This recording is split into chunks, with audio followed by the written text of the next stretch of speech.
Good morning, everyone. Myself, Dr. Prashant Ramteke. Today, I will take a lecture on acquired immunodeficiency syndrome. So, acquired immunodeficiency syndrome is caused by a retrovirus, which is called as human immunodeficiency virus, and it lead to profound immunosuppression, lead to opportunistic infections, secondary neoplasm, and neurologic manifestation in the patients.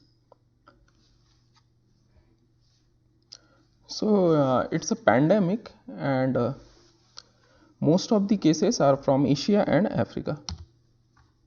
So, this is the global distribution of the cases of HIV, where approximately 26% of the cases are from Africa, which is followed by Southeast Asia, America, and other continents.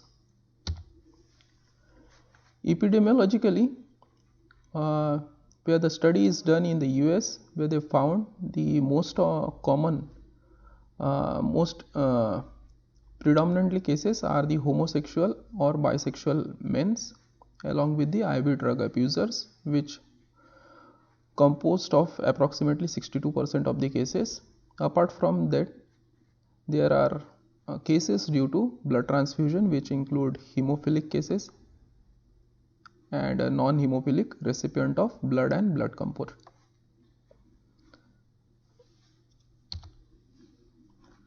So the major route of transmission of HIV is through the sexual transmission, which composed of more than 75% of the cases, followed by parenteral inoculation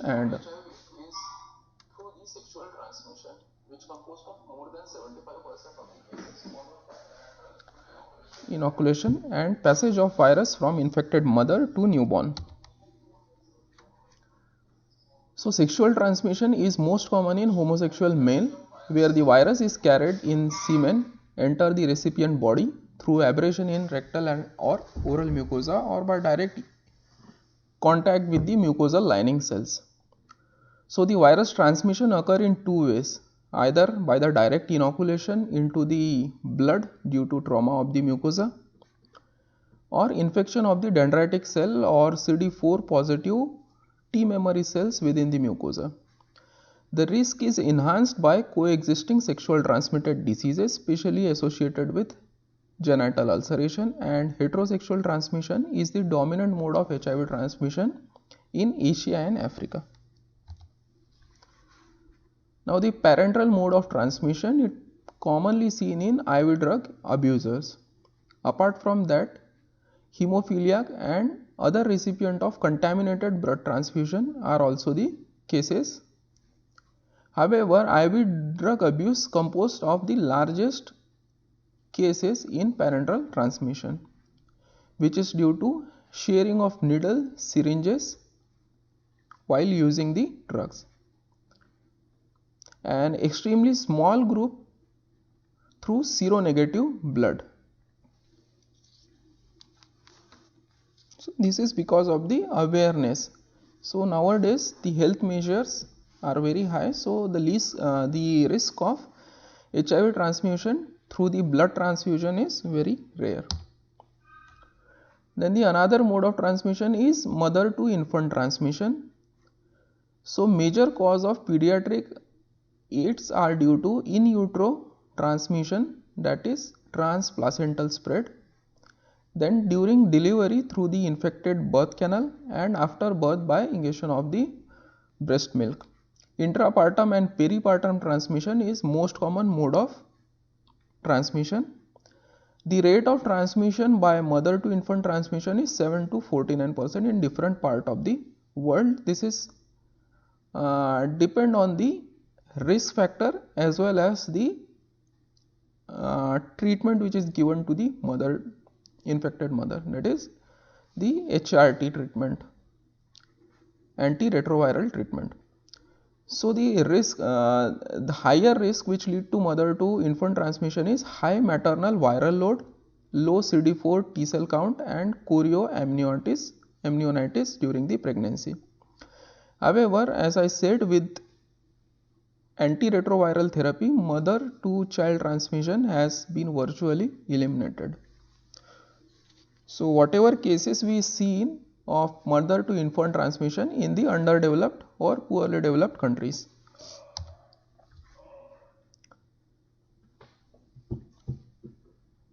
So the HIV transmission cannot be transmitted by casual personal contact in the household, workplace or school. It is impossible of transmission of HIV by insect bite. However, after needle stick accident, the risk of seroconversion is about 0.3%. However, ART, antiretroviral therapy given within 24 to 48 hours of needle stick injury can significantly reduce the risk of infection. Now the structure and property of HIV. It is a retrovirus which belong to lentivirus family. Now there are two genetically different form but related form of HIV. One is HIV-1 which is the most common, and HIV-2 which commonly seen in West Africa and India. So this is the structure of HIV virus, where the virus core contain major capsid protein P24. So the importance of P24 is it is the most readily detected antigen of HIV, targeted by antibodies. Then nucleocapsid protein P7 and P9. This is the nucleocapsid protein around the P24. Then 2 copies of RNA and 3 important enzymes. These are protease, reverse transcriptase and integrase.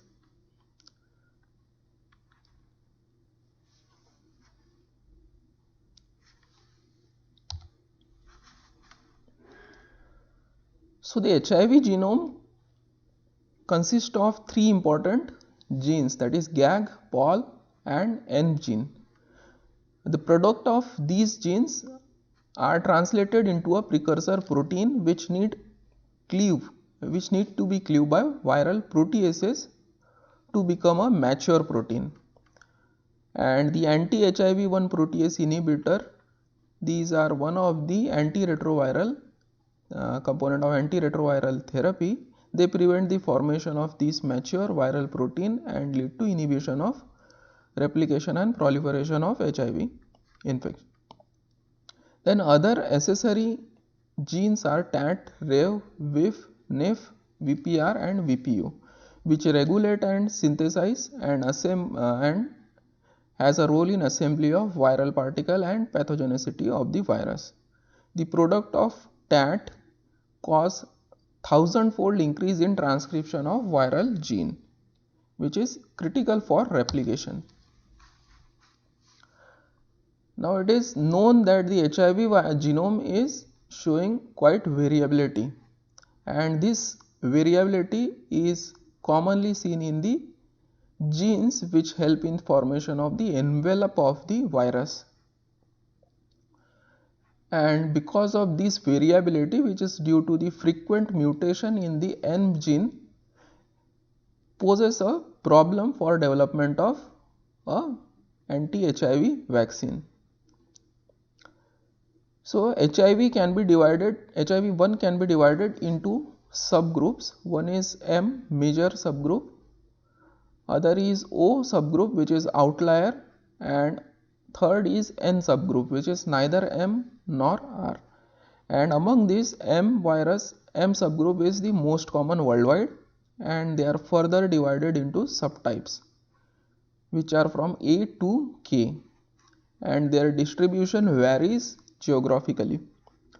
B is the most common in Western Europe and US.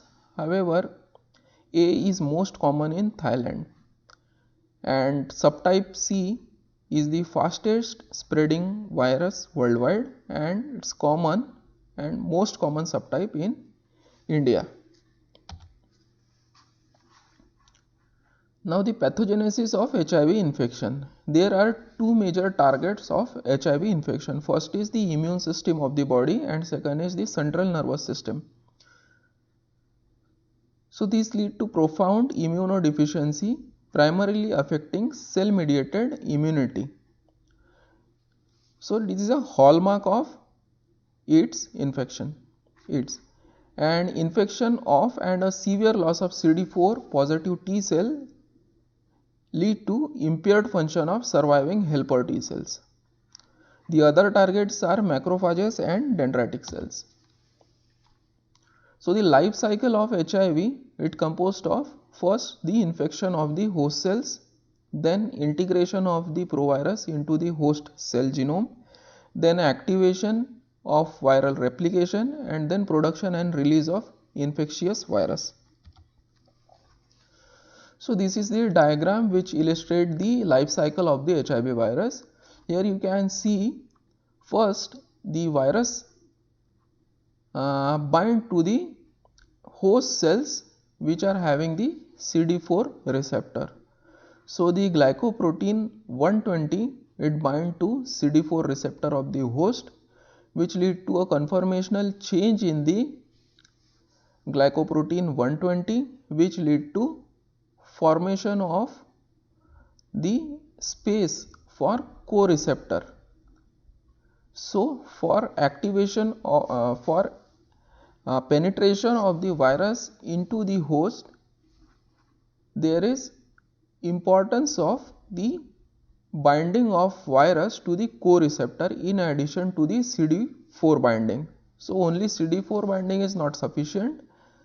The virus also need to bind to the co-receptors, and co-receptors mostly are the chemokine receptor, basically CCR5 and CXCR3. So when the glycoprotein 120 bind to CD4 and the co-receptor, chemokine co-receptor, there is again conformational change in the virus and there is exposure of this peptide in the virus, which lead to penetration of the peptide into the cell membrane and fusion of the virus. Once the virus fused with the host cells, the viral RNA genome, they enter the cytoplasm and they get converted into the complementary DNA, which is called as proviral DNA by help of reverse transcriptase, which is a enzyme present in the virus. So they remain in this cytoplasm as a latent period in the nevi T cells, or the cells which are not in the replicating phase. Once the cells get activated, the viral genome enter into the nucleus and it integrated with the host genome. So when there is cytokine activation of the cell during the activation of lymphocyte, there is replication, there is transcription of the HIV DNA, and this HIV DNA then transform into the formation of the HIV structure or HIV virus, mature HIV virus, which release out of the cell in the form of budding.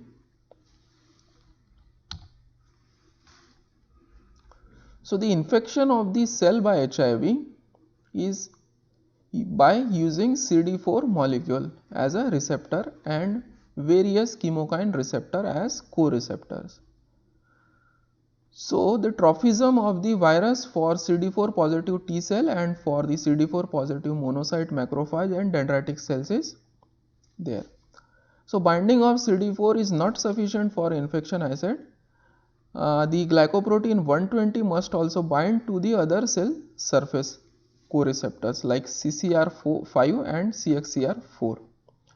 So based on this, based on the use of co-receptor, the HIV isolates, they are further divided into R5 strain which use CCR5 co-receptor for penetration, Then X4 strain which use CXCR4 co-receptor for penetration, and R5X4 strain which are the dual-tropic strain which can use both the CCR5 or CXCR4 co-receptor for their penetration into the host. However, there are certain exceptions where if there is a polymorphism in the gene encoding CCR5, can see there is altered susceptibility to the HIV infection by the host.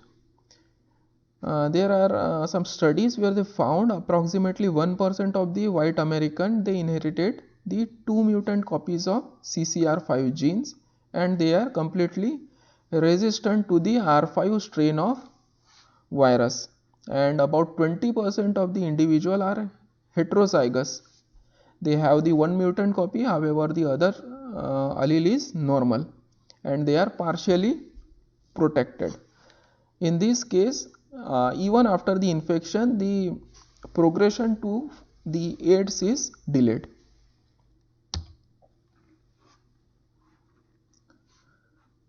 Now, how the T cell depletion occur in the HIV infection? So, the loss of CD4 T cell is mainly caused by direct cytopathic effect of the virus due to replication. So, the possible mechanisms are increased plasma membrane permeability associated with budding of the virus particle. The other is defect in the protein synthesis stemming from interference by viral protein involved in viral replication. The other mechanism that may contribute to the loss or functional impairment of T cells is chronic activation of uninfected cell responding to HIV itself, or to infection that are common in individual with AIDS, leading to apoptosis of the T cells by the cytotoxic T cells. Then HIV infection of the cell in lymphoid organ cause progressive destruction and destruction of the architectural composition of the lymphoid tissue. The other way is fusion of the infected and uninfected cell lead to formation of giant cell, and these giant cell usually die within hours. And in addition, there is qualitative defect in T cell function, which in the form of reduction in the antigen induced T cell proliferation, decrease in Th1 type response in comparison to Th2 type, and defect in intracellular signaling.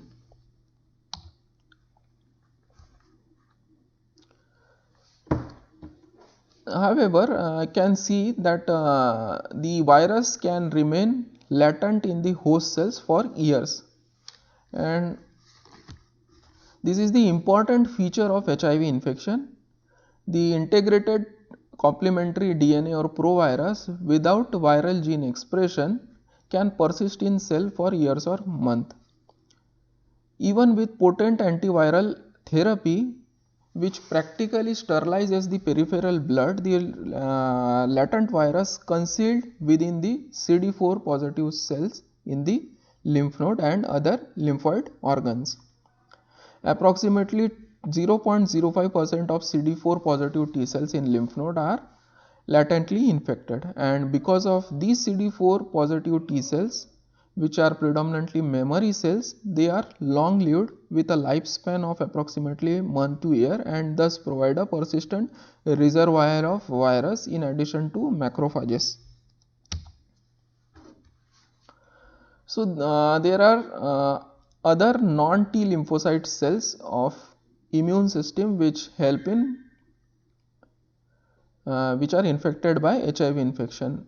The important one are macrophages, dendritic cells.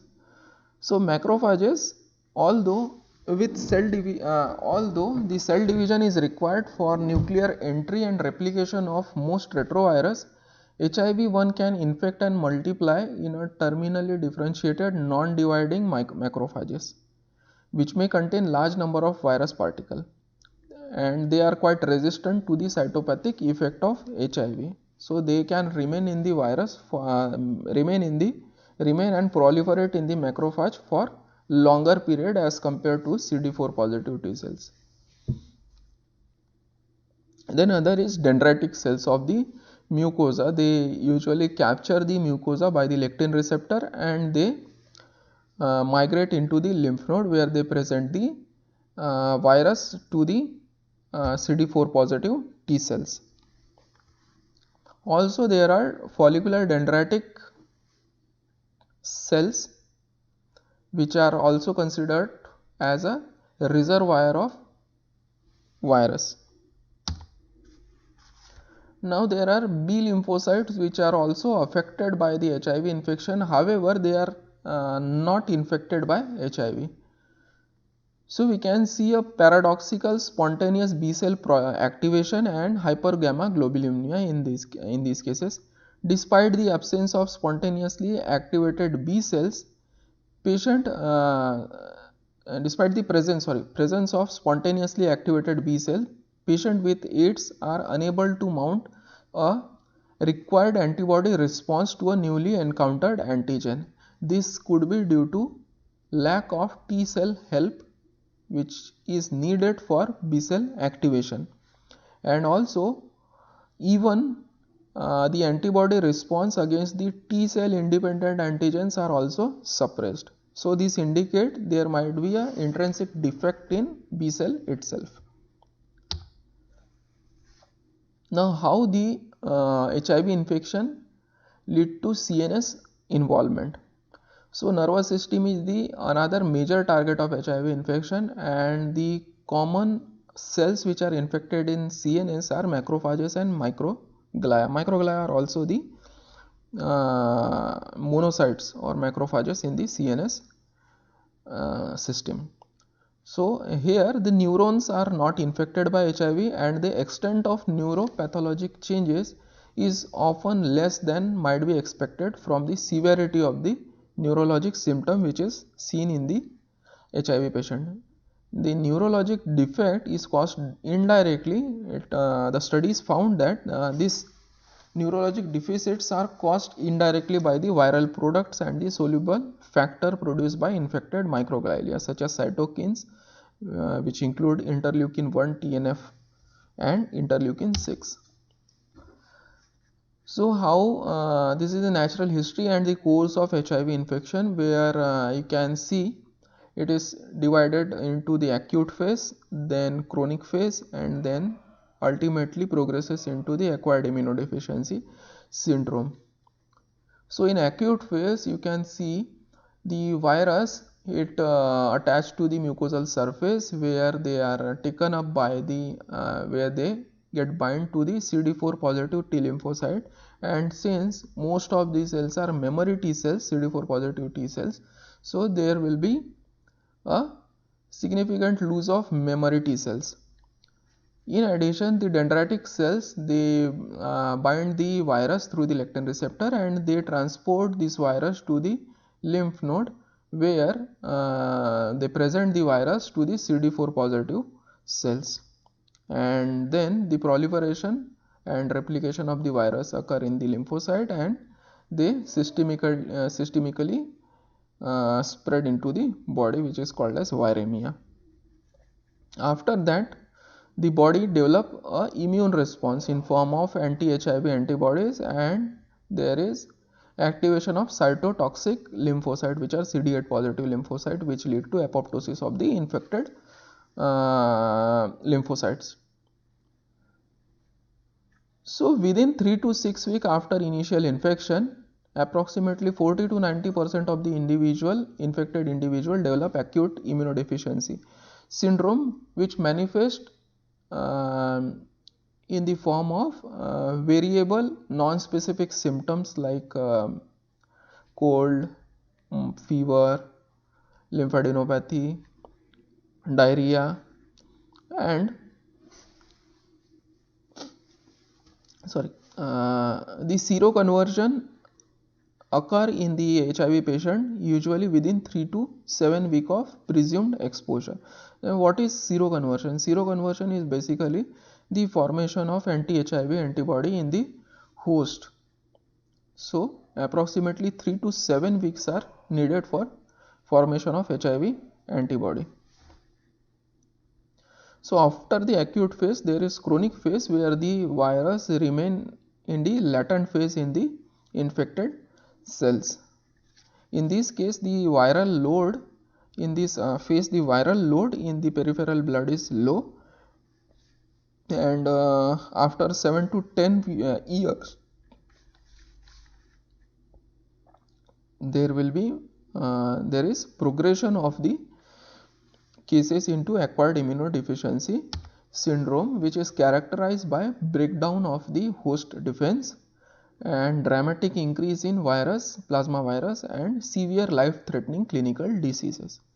Typically, the patient present with long-lasting fever more than 1 month, fatigue, weight loss, and diarrhea, serious opportunistic infections, secondary neoplasm, and other clinical neurologic disease.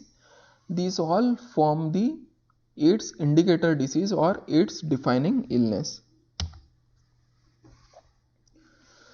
Now based on the progression of the disease of the HIV infection into the AIDS, based on the patterns, it is divided into 4 types. One is typical progressor, which are most common, and here the median survival time is approximately 10 years, and the progression into the AIDS take approximately 8 to 10 years. Then rapid progressor, these composed approximately 5 to 10% of the cases, and here the cases are rapidly progressing into the infectious cases. The HIV infection is rapidly progressing into the AIDS within 2 to 3 years, and there are also long-term non-progressors where the infection do not progress to AIDS in the absence of antiretroviral therapy, and usually they show less than 5000 HIV RNA copies in the peripheral blood.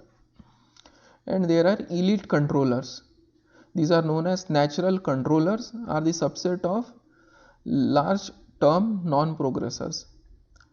Here the immune system, despite being infected with HIV, has been able to control successfully suppress the viral to an undetectable level for many years in the absence of ART. These cases predominantly composed of those cases which shows pleomorphism or the heterozygous allele for the CCR5 chemokine gene.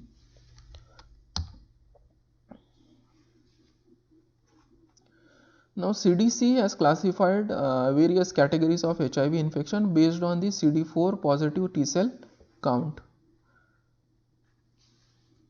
which is like this.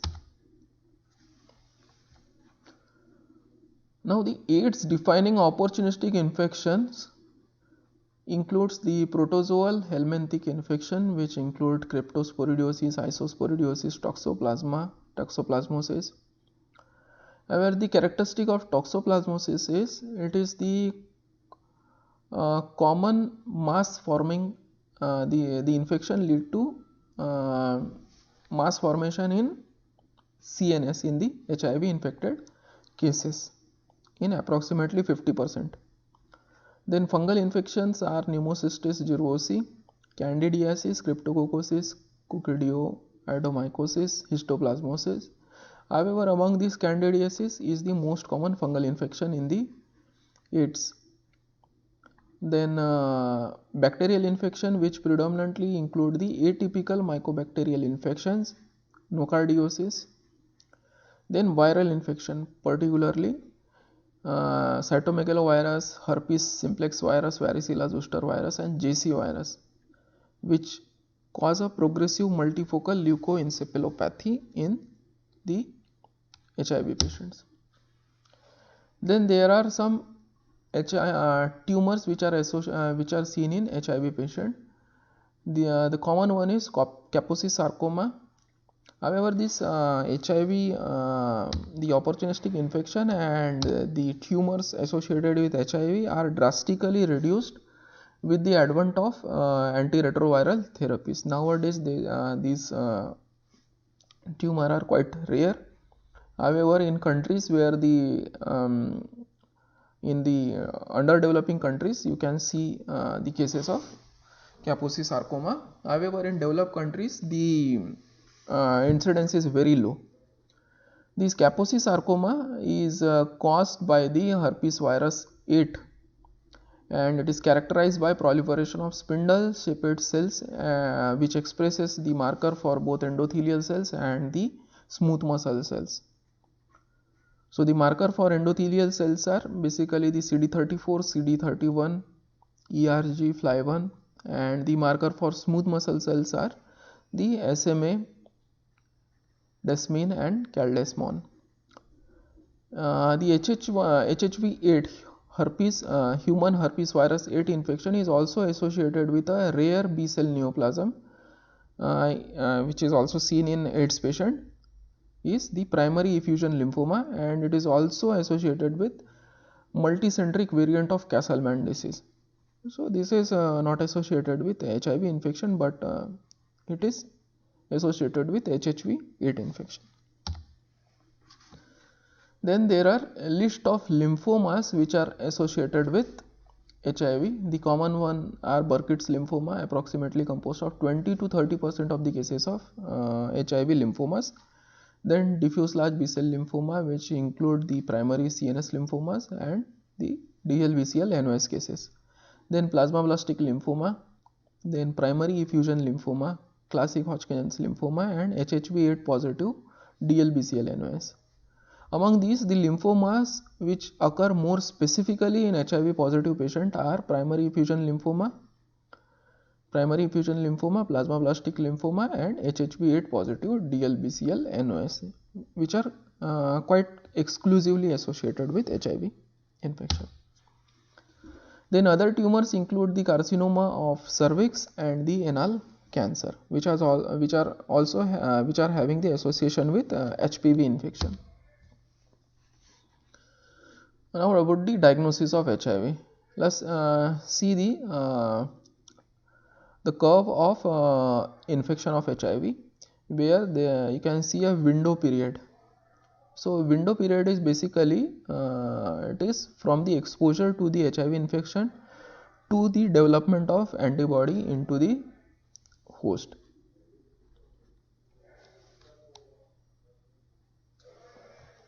So in response to HIV infection, you can see HIV antibody in the host.